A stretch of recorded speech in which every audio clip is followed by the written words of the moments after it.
1년, 2년 동안은 무지하게 좋다는 얘기예요. 조선은 100조가 넘어갑니다. 방산도 이제 100조를 돌파하려고 하고 있고 엄청난 거예요.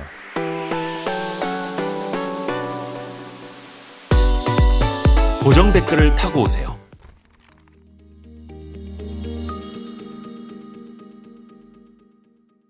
오랜만에 우리 이형수 대표님 나오셨습니다. 안녕하세요. 네, 안녕하십니까. HSL 파트너스. 네. 어려우니까 그냥 맨날 IT의 신. 그렇죠. IT의 신. 네네. 요 AI 템베거 투자 책 내신 거를 제가 몰랐어요. 그래요? 네. 항상 이런 책 네. 나오면 이제 YST부터 두드려 주셔야 되는데 알겠습니다. 네. 좀 늦게 알았습니다. 네네. AI 템베거 투자. 네네. 10배 가는 투자. 네, 10배 종목을 한번 찾아보자. 오. 이런 생각이고. 뭡니까? 뭐 책에 나와 있는데요. 아. 일단 그 AI 혁명이라는 게 지금 시작된 지가 한 2년 6개월 됐잖아요. 네네네네. 그래서 저는 이제 투자의 시계로 보면 이 10년이라는 테크 혁명 사이클이 투자의 시계로는 저는 5년이라고 보거든요. 근데 이제 그 중반을 지났잖아요. 그래서 작년에 낸 책은 이 사이클의 초입에서 어떻게 대응을 해야 되는지 많이 썼다 그러면 네네네. 이제는 이제 변곡점에서 어떤 이제 사이클로 이제 투자를 해야 될지 그런 것들에 대한 아이디어를 쓴 책이라고 보시면 돼요. 작년이 그 최강의 그거였던가요? 네, AI 혁명 투자. 최강의 바로 써먹는 최강의 AI 혁명 투자. 어려워 길어. 네. 이번에는 이게 AI 혁명 투자고 이번에 AI 템베거 템베거 투자입니다. 투자. 네네, 당연히 이제 반도체 이야기도 있어요. 맞습니다. 그래서 저희가 요 책 내용을 포함을 해서 반도체 이야기도 좀 여쭤보겠습니다. 해서 삼성전자가 너무 오랫동안 좀 안 좋은 시기를 겪다가 그래도 반가운 소식이 하나둘씩은 들려오고 있는데 대표적으로 파운드리고 테슬라랑 22조 7천억 원 규모의 계약을 맺었잖아요. 일단 이거 자체는 어떻게 평가를 하세요? 물론 이제 긍정적으로 볼 수는 있는데 네, 일단 기사 회생했죠. 기사 회생. 죽을 뻔했는데 정말 이제 벼랑 끝에서 이제 손을 잡아준 거라고 보시면 되고, 네, 일론 머스크가 네, 손을 잡아준 거라고 보시면 되고, 이 파운드리 사업이라는 게 사실 신뢰 기반의 비즈니스예요. 근데 이제 삼성이 2, 3년 전에 큰 실수를 했잖아요. GOS라는 사태가 있었고, 그때 그 갤럭시 S 뭐였습니까? 그 S22.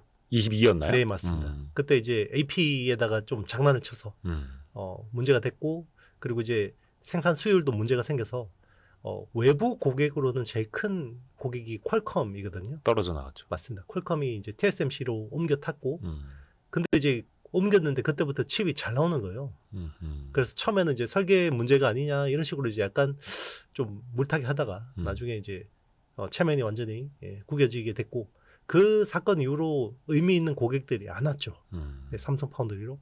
그래서 작년은 3나노 게이트 올 어라운드라는 새로운 신공정을 도입을 해서 뭔가 야심차게 퀀텀 점프를 해보겠다. 네. TSMC를 한번 기술로 잡아보겠다라고 했는데 그게 또 패착이었고요. 기술은 어느 정도 이제 뭐 준비가 됐다고 하는데 신뢰가 없죠. 네, 그러다 보니까 의미 있는 팹리스 고객이 아무도 안 왔고, 그래서 이제 실패하게 된 건데, 작년 말에 파운드리 사업부, 그러니까 반도체 전반적, DS 부문 전반적으로 인사가 크게 있었잖아요. 네. 그래서 이제 파운드리 사업부장이 원래는 기술통들이 다 담당을 했었죠. 예. 그런데 이제 영업통을 심었죠. 한진만 사장이라고 미주 사업부장, 그러니까 미주 영업 담당하시던 분을 이제 사업부장으로 심었고, 그 이제 결과물이 테슬라 패키지 딜이 성공된 거라고 보시면 됩니다. 그러니까 영업을 하던 분이 헤드를 맡게 됐고, 네. 어떻게 보면 영업의 결과로 하나가 나온 건데, 그렇죠. 근데 이게 참 궁금한 게 2나노 설계로 간다는 건 아닙니까? 물론 네, 27년부터라고는 하는데, 네. 근데 2나노는 아직 검증이 안 됐잖아요. 3나노도 검증은 안 됐죠. 그러니까 일론 머스크가, 네네. 그것도 테슬라가, 네. 뭐 100억, 200억도 아니고 무려 22조 7천억 원 어치, 그것도 한 3년 동안 하는 거였나요? 2년 한 반? 8년 정도. 네네. 8년이었구나. 네네. 굉장히 장기간 하는 건데, 네네. 아니 어떻게 그걸 보고 계약을 하게 됐을까요? 검증이 안 됐는데 어떻게 할 수 있는 거예요, 이거는? 그러니까 이제 검증은 안 됐지만 예. TSMC보다 훨씬 좋은 조건으로 이제 계약을 할 수 있는 거고요. 예. 그리고 이제 어쨌든 TSMC를 선단 공정에서 대체할 수 있는 유일한 회사입니다. 삼성 파운드리가. 왜냐하면 전 세계에서 2나노로 파운드리 서비스를 할 수 있는 회사는 유의한 회사죠. 그리고 이제 TSMC 쪽으로 가면 테슬라가 최우선 고객이 아니에요. 이제 TSMC한테 제일 중요한 고객은 엔비디아, 그렇죠. 애플 같은 회사들이고, 테슬라 정도는 세컨 티어 정도 대접을 받아요. TSMC 가면 이제 네. 줄 서서 기다려야 되는. 맞습니다. 네. 번호표 뽑고 기다려야 되고 그리고 이제 일로는 성격이 급하죠. 그리고 음. 궁금한 게 많아요. 그래서 이거저거 이제 뭔가 가서 AS를 빨라가고. 요구하면 피드백을 요구하면 이제 뭐 애플이나 엔비디아한테는 피드백을 열심히 해주겠지만, 네, 뭐 테슬라한테는 좀 이제 시원찮게 했겠죠. 네, 그런 부분들이 이제 불만이 누적돼 있었고, 그리고 이제 그 일론이 삼성 또 테일러 팹을 또 낙점한 이유는 네. 집에서 한 20분 거리래요. 그래서 자기가 수시로 찾아가서 가서 간섭하려고. 네, 간섭하겠다. 그래서 이제 그런 부분들이 나름대로 한번 승부수를 던져볼 만하다. 물론 이제 기술이 안정적으로 검증된 건 아니지만 우리가 충분히 서로 윈윈할 수 있는 비즈니스가 될 것 같다라는 생각한 것 같습니다. 그러게. 근데 일단은 테슬라 입장에서도 굉장히 큰 리스크를 지고 들어가는 건데, 그죠? 네. 도전을 하는 거잖아요. 맞습니다. 근데 이게 또 그게 2나노일지 아닐지는 또 가봐야 하는 걸 테고. 근데 2나노로 한다고 했으면 한다고 했습니다. 네. 그러면 이제 가장 뭐 얇은 선폭 기준으로 2나노 두께라는 건데, 네. 그러면은 지금부터 뭔가 레퍼런스를 쌓아간다? 이렇게 뭔가 좀 보여줘야 되는 거잖아요. 우리가 2나노로 했으니까 이 정도 성능이 나옵니다. 그러니까 우리랑 계약합시다. 는 우리는 거의 모르는 거 아닙니까? 그렇게 했는지도 알 수도 없고. 일단 그 검증의 리트머스 시험지가 예. 올 하반기에 나옵니다. 엑시노스 2600. 어... 요 칩은 이제 삼성 시스템 LSI에서 자체 설계한 칩이고요. 예. 갤럭시 S26에 적용될 가능성이 높죠. 이게 2나노로 네, 맞습니다. 만들어지는 거예요? 2나노 게이트 올라운드로 된 거고요. 어... 물론 이제 모바일 AP랑 차량용 반도체는 많이 다른 칩이긴 해요. 예. 그런데 어쨌든 모바일 AP에서 안정적으로 수율을 보여준다 그러면 이제 충분히 이제 뭔가 이제 검증이 됐다라고 볼 수 있는 거죠, 간접적으로. 그래서 이제 테슬라도 이제 엑시노스 2600에 대해서 굉장히 관심을 가지고 들여다볼 것 같아요. 아하. 그러면은 삼성과 손잡은 테슬라, 이게 과연 무모한 도전이었느냐, 무모한 모험이었느냐, 아니면은 이게 그래도 근거가 있는 도전이었느냐, 그 리트머스 시험지 같은 게 올해 하반기 네, 맞습니다. 색깔이 찍힌다는 거예요. 그렇죠. 오호. 이게 갤럭시 S26 시리즈에 탑재될 수 있는 AP니까. 100% 확실한 건 아니에요. 왜냐하면 엑시노스 2500이 그러면 갤럭시 S25에 채택이 돼야 되잖아요. 네. 안 됐어요. 일부 쓰지 않았어요? G 플립하고 G 플립 시리즈만 들어갔어요. 하고 그 퀄컴 거랑 같이 네, 맞습니다. 섞어서. 사실 그 G 플립이나 폴드도 프리미엄 모델에서 굉장히 중요한 모델이긴 하지만 네. 물량 면에서는 갤럭시 S26, 갤럭시 S 시리즈가 훨씬 크거든요. 예.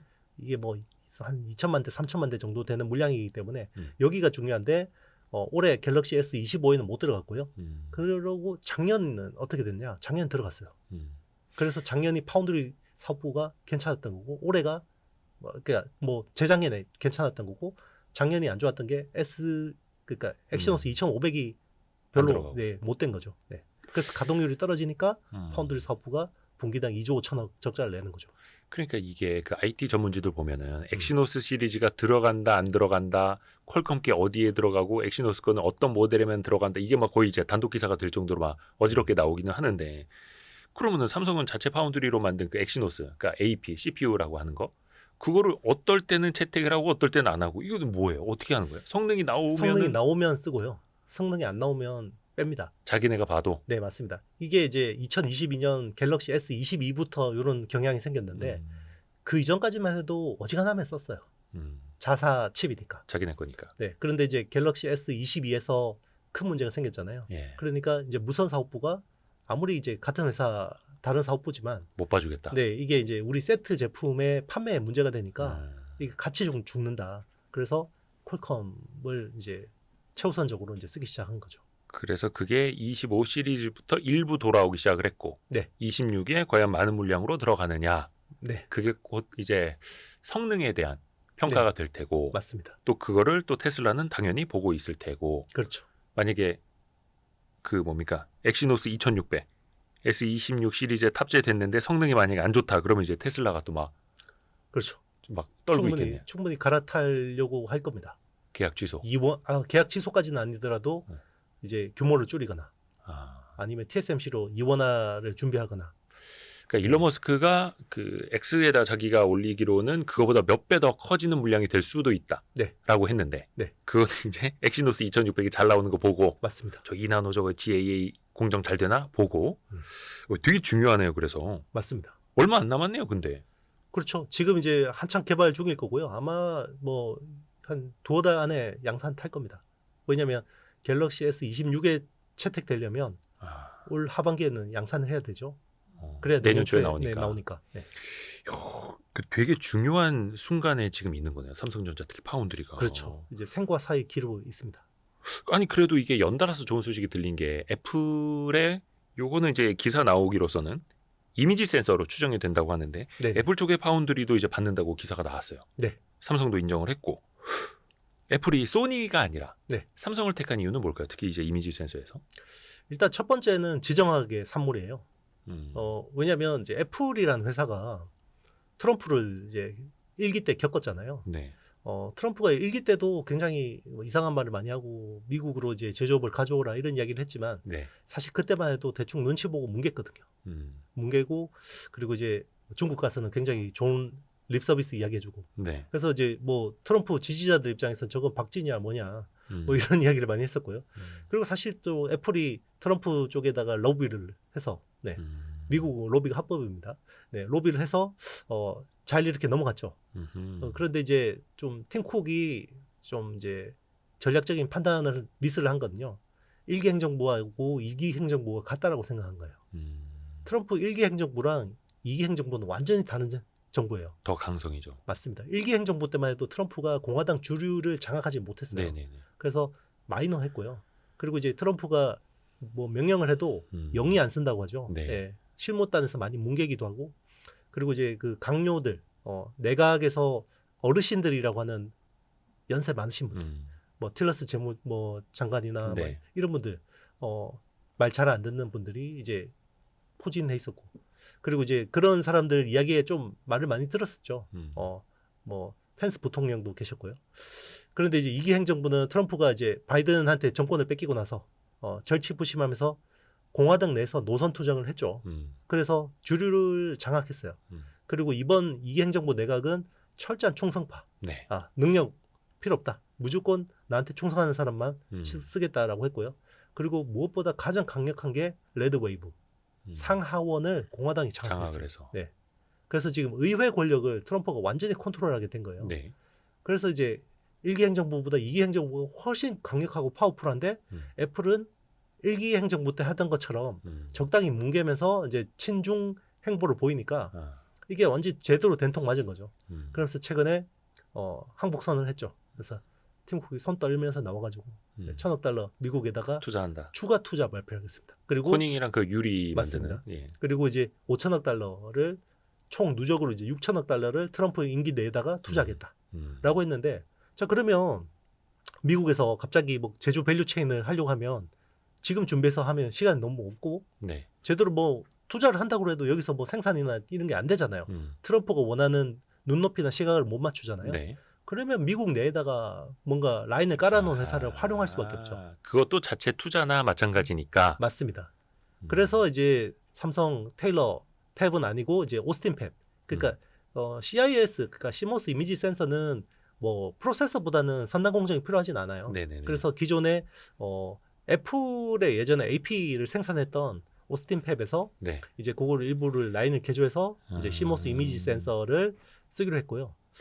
그리고 이제 원래 이게 그 작년부터 있던 프로젝트였어요. 네. 그래서 사실은 작년 말 인사에서 반도체 부문의 헤드들이 다 바뀌었는데 유일하게 살아남은 사람이 시스템 LSI 사부장이거든요. 삼성이요. 네네. 그리고 왜 시스템 LSI 사부장이 살아남았냐? 시스템 LSI가 좋은 것도 아니잖아요. 지금 엑시노스가 뭐 잘 되는 것도 아닌데 그때 이 프로젝트를 하고 있었던 거예요. 사부장이.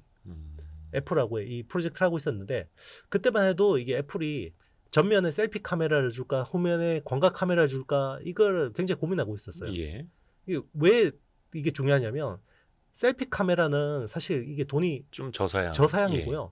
뒤에 광각 카메라가 돈이 돼요. 그렇죠. 예. 그런데 이번에 그 광각 카메라를 잡은 거죠. 후면에. 그래서 이 거래 사이즈가 커진 거고요. 음흠. 그리고 이제 또 하나는 공급망에서 소니가 좀 불안정한 모습을 보였어요. 그러니까 일본 회사들 아시겠지만 뭐 설비 투자라 그러면 잘 안 하죠. 네. 만만디잖아요. 네. 보수적이고. 네, 그렇죠. 그래서 2022년에서 2024년 사이에 간헐적으로 쇼티지 사태가 있었어요. 소니의 CIS가 부족해서 완제품이 출하되지 않는 그런 문제들이 있었는데 여러 군데 검토를 했죠. 네, 애플이. 근데 삼성의 CIS가 제일 쓸만하다라고 판단해서 이제 이번에 그렇게 채택한 거죠. 어떻게 보면 미국 내 투자 확대 그리고 가장 적당한 모델을 가장 잘 만들어줄 수 있는 좋은 파트너. 그러니까 좀 다 겹친 거네요. 네, 맞습니다. 시기적으로도 그렇고. 운때도 좀 맞았고요. 삼성이 또 거기에 또 많은 준비를 한 것도 맞아떨어진 거죠. 어떻게 보면 삼성 파운드리도 트럼프 행정부가 미국 내 생산을 늘리도록 유도하는 것에 또 부담도 갖고 있지만 수혜도 보는 거네요. 한켠에선. 고객사가 그렇게 오니까. 맞습니다. 사실 이게 트럼프 그 정책에 제조업 리쇼어링 정책에 가장 수혜를 보는 회사라고 봐야 돼요. 예.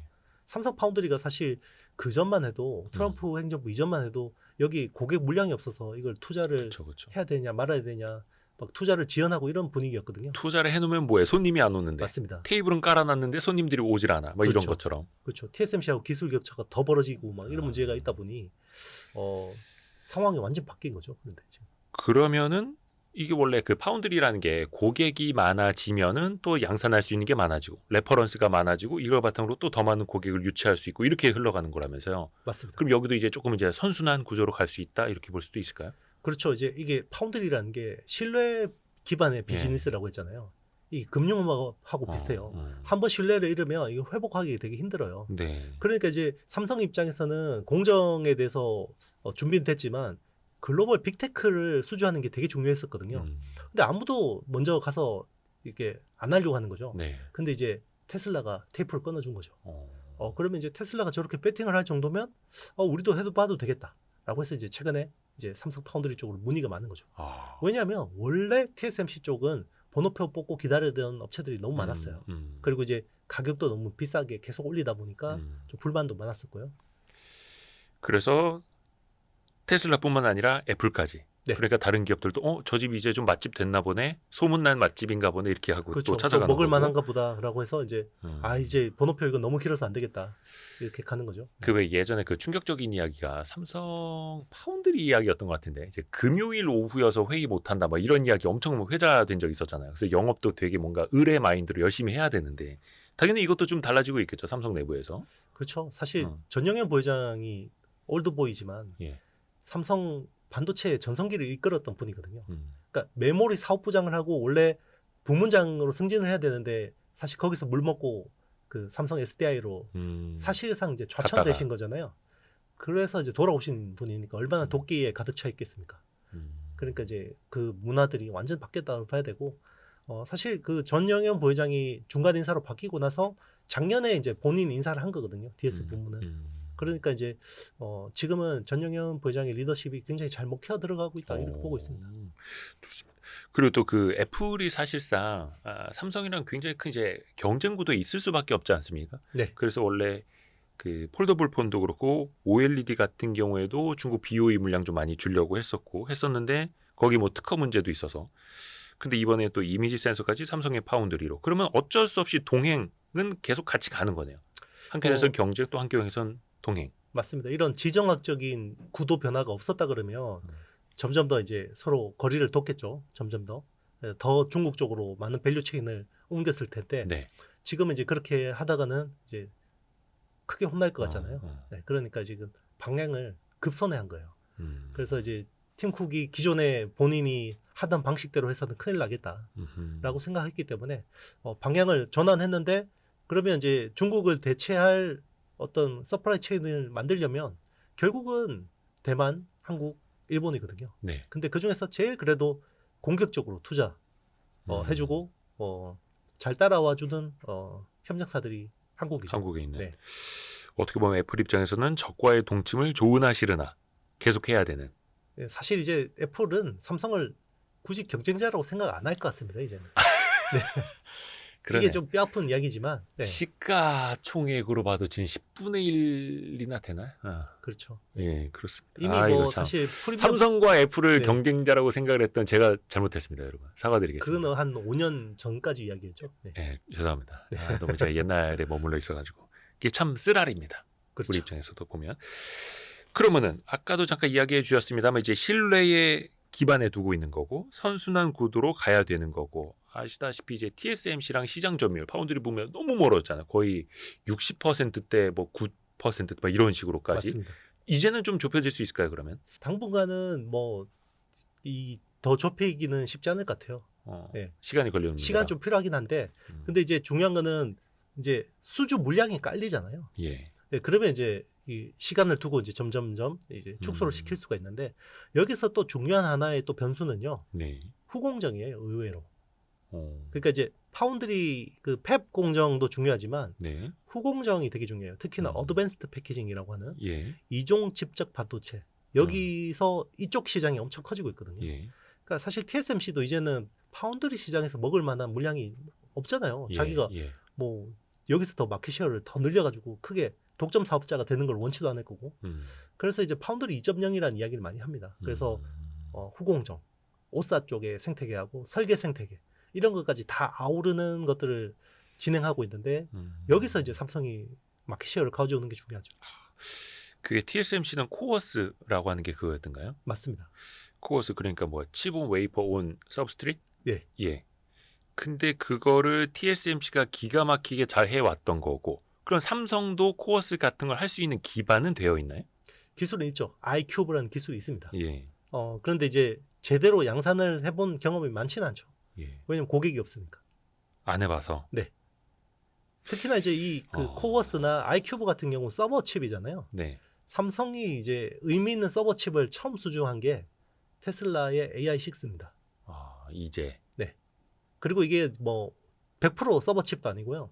요거는 서버 칩하고 그 엣지 AI, 예. 그러니까 자율주행이나 로봇 쪽에 들어가는 거를 범용으로, 그러니까 그 어떻게 같이 쓰는 칩이거든요. 그러니까 이제 삼성 입장에서는 어쨌든 제대로 된 서버 칩을 해보는 건 이번 처음인 거예요. 아하. 엄청난 도전인 거네요. 그러니까 그냥 2나노, 그러니까 그냥도 아니죠. 2나노 게이트 오로라운드에다가 네. iCube라고 하는 후공정, 네. 패키징이라고 표현을 해도 될 수 있는 그렇죠. 그걸 다 같이 잘해야 되는 맞습니다. 완전 선단이랑 완전 후공정이랑 네. 다 잘해야 되는 거네요. 그렇죠. 정말 쉽지 않겠는데요? 그런데 이제 테슬라하고의 협력이 어떻게 되느냐에 따라서 여기서 기회가 있습니다. 왜냐하면 테슬라가 나름의 또 그런 뭐 현장에서 직접 해보진 않았지만 설계나 관련 IP들을 또 많이 가지고 있거든요. 그러니까 지금 삼성이 기대하는 거는 애플하고 TSMC의 협력 관계 같은 것들을 원할 것 같아요. 그러니까 그 우리가 보면 TSMC한테 애플이 중요한 고객이야, 엔비디아가 중요한 고객이야 그러면 둘 다 중요하긴 하겠지만 둘 중에 하나 선택해. 그러면 제가 보기에는 애플일 것 같아요. 그래요? 예. 왜 그러냐면 애플은 제조에 대한 기술 기반이 되게 많아요. 그러니까 애플은 사실 제조 기반이 없는 회사잖아요. 예. 근데 제조 기술은 있어요. 그렇죠. 네, 제조 기술이 있는데 TSMC가 3나노에서 2나노로 딱 그 공정 개발을 하잖아요. 그럼 애플의 본사 엔지니어들이 수백 명이 TSMC 팹으로 들어가요. 그리고 같이 개발해요. 그리고 둘이 같이 머리를 맞대고 뭔가 고민을 해서 문제를 풀잖아요. 그게 IP가 돼요. 핵심 IP가. 그러니까 사실상 공장이라는 껍데기만 없을 뿐 네. 생산, 제조에 대한 노하우는 이미 다 갖고 있는 회사. 맞습니다. 애플은 그런 회사거든요. 근데 엔비디아는 제조에 대한 기술이 무형적인 것들은 아직까지 그 정도 수준은 안 돼요. 그러니까 맡겨놓고 잘해주세요 하는. 그렇죠. 그러니까 아직까지 TSMC한테 저렇게 홀대를 좀 받는 거예요. 상대적으로 애플에 대해서는. 그러니까 가격적인 측면에서 좀 끌려가고. 맞습니다. 그리고 이제 뭐 팹에 들어오고 이런 것들은 사실 엔비디아한테는 허락을 안 하고 있죠. 그러니까 이제 테슬라 입장에서는 애플처럼 우리가 공정에 들어가서 같이 개발하고 이제 같이 선단 공정에 대해서 우리가 처음 수요를 열어줄게. 자, 이거를 이야기하는 거예요, 서로. 그러니까 테슬라는 그렇게 삼성 파운드리하고 협력하면서 이 파운드리 기술에 대한 것들을 계속해서 축적할 수 있죠. 네, 그리고 이제 거기서 IP들이 생기고 그 IP는 이제 크로스 라이선스가 되겠죠. 삼성 파운드리랑 저기 테슬라가. 자, 그런 것들을 원하는 거예요. 근데 TSMC한테 우리도 애플처럼 해줘라고 하면 콧방귀도 안 끼겠죠. 아, 네. 야 이게 되게 중요한 지점이네요. 그러니까 TSMC는 사실 뭐 아무나 고객이라고 해서 Y스트릿이 반도체 하나 맡긴다고 해서 이대호 대표님 들어오세요. 우리 라인 같이 일하시죠.라고는 안 할 거 아니에요. 안 하죠. 네. 근데 그게 애플이니까 가능하고 맞습니다. 애플에게도 TSMC가 뭔가 배우고 네. 같이 공정을 조금 더 개선해 나갈 여지가 있으니까 같이 협력을 하는 걸 텐데 네. 삼성 파운드리의 테슬라가 원하는 모델이 정확히 그거였네요. 그래서 얼마 전에 그 일론 머스크도 그런 이야기 했잖아요. 우리가 같이 삼성 파운드리 모델을 좀 같이 참여할 수 있다. 내가 뭐 여러 가지 뭐 조언도 하고 싶다, 할 수 있다, 막 이런 얘기했던 게 그런 취지였던 거예요. 그렇죠. 아마 수시로 테일러 팹 가서 베나라 감나라. 뭐 이 데이터 주면서 이것저것 이거 피드백 가져오라. 그래서 엄청나게 시어머니처럼 괴롭힐 거예요. 피곤하겠네요. 네, 그렇죠. 텍사스 시어머니. 네, 맞습니다. 자기 집하고 20분 거리라고 하잖아요. 야 이거 재밌겠다. 네. 나중에 물론 이제 그런 식으로 해서 시어머니가 정말 꼬치꼬치해서 삼성의 파운드리 경쟁력이 높아진다면 뭐 서로 윈윈할 수 있는 거잖아요. 맞습니다. 그럼 또 이 회사의 동행은 더 강력하게 오래 갈 수 있는 거고. 그렇죠. 그 뭐 대표님도 그렇지만 우리 기자 할 때 예. 정말 괴팍한데 실력 좋은 선배 있잖아요. 아, 그럼 이제 배울 때는 죽을 것 같죠. 그쵸, 막. 그쵸. 근데 이제 결국 그 선배한테 많이 배워서 음, 이제 먹고 살잖아요. 음. 막 이런 거죠. 그런 비슷한 느낌. 비슷한 느낌입니다. 아, 뭔지 딱 와닿네. 예, 여러분 회사에도 아마 있을 겁니다. 그런 네. 선배들이. 이것도 여쭤보고 싶어요. 이제 삼성 파운드리가 그래서 뭔가 이제 손님이 계속 온다고 하니까 주방 용기도 많이 이제 갖춰야 되고 테이블, 뭐 의자도 많이 세팅을 해야 되지 않습니까? 삼성 파운드리가 확장이 되면 가장 큰 수혜주는 어느 쪽입니까? 일단 그 가동률이 올라가잖아요. 예. 그러니까 이게 뭐 단기적인 수혜랑 중장기적인 수혜를 봐야 될 것 같아요. 네. 단기적인 수혜는 결국 삼성 파운드리 밸류 체인들이 그동안 너무 힘들었거든요. 왜냐하면 삼성 파운드리의 가동률이 너무 낮아져 있었기 때문에 실제로 1분기 때만 해도 삼성 파운드리 그러니까 시모스 이미지 센서 가동률이 거의 뭐 40%대였고요. 그리고 이제 선단 공정 3나노 때 가동률이 60% 정도밖에 안 됐어요. 근데 아시겠지만 선단 공정은 사실 신규 투자기 때문에 여기서 감가상각이 엄청나게 나오잖아요. 네. 그거를 매출이 빠지면 적자폭이 더 커지잖아요. 그렇죠. 그래서 분기에 2조 5천억씩 적자가 나는 거거든요. 근데 이게 가동률이 올라가면 여기 또 낙수 효과가 꽤 있습니다. 그래서 오삿 업체라고 하죠. 이제 후공정 전문 업체들. 그 오삿 업체들이 일단은 당장 직접적으로 숫자가 좋아지게 되고요. 대표적으로 이제 두산테스나 뭐 하나 머티리얼즈, 하나 마이크론 같은 회사들이 이제 수혜를 보게 되는 거고요.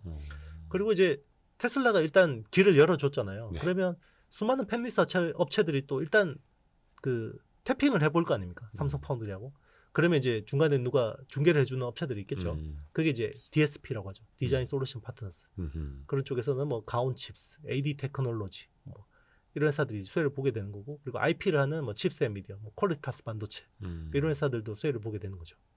그리고 이제 중장기적으로는 이제 테일러 팹 쪽에 이제 투자를 하게 되니까 그러면 테일러 쪽에 같이 따라 나간 업체들이 수혜를 보게 되겠죠. 네. 그러면 뭐 장비 업체들도 수혜를 보지만 사실 장비는 대부분 글로벌 업체들 장비를 쓰죠. 그래서 아하. 어플라이드 머티리얼즈나 램리서치, 텔, 뭐 이런 회사들 장비를 많이 쓰게 되는데, 물론 이제 국내 기업들도 일부 수혜를 보게 됩니다. 뭐 유진 테크나 뭐 원익 IPS 같은 회사들도 좀 일부 수혜를 보게 되고요. 그리고 이제 거기 이제 현지 법인을 만든 회사들, 케미컬류 쪽에서는 동진 세미캠, 솔브레인, 그리고 이제 뭐 파츠 쪽, 장비 파츠에 뭐 코팅하고 세정하는 코미코 이런 회사들이 수혜를 보게 되죠. 사실 그 공통점은 이들 회사가 그 테슬라 관련된 공시 나왔을 때 그날 주가가 또 엄청 슈팅했다라는 거. 맞습니다. 어떻게 보면 딱 그 시장에 또 보여준 거기도 하고요. 요거는 그 뭐 추천주나 이런 개념은 아닙니다. 네네. 여러분 또 이제 공부는 직접 해 보셔야 되는 거고요.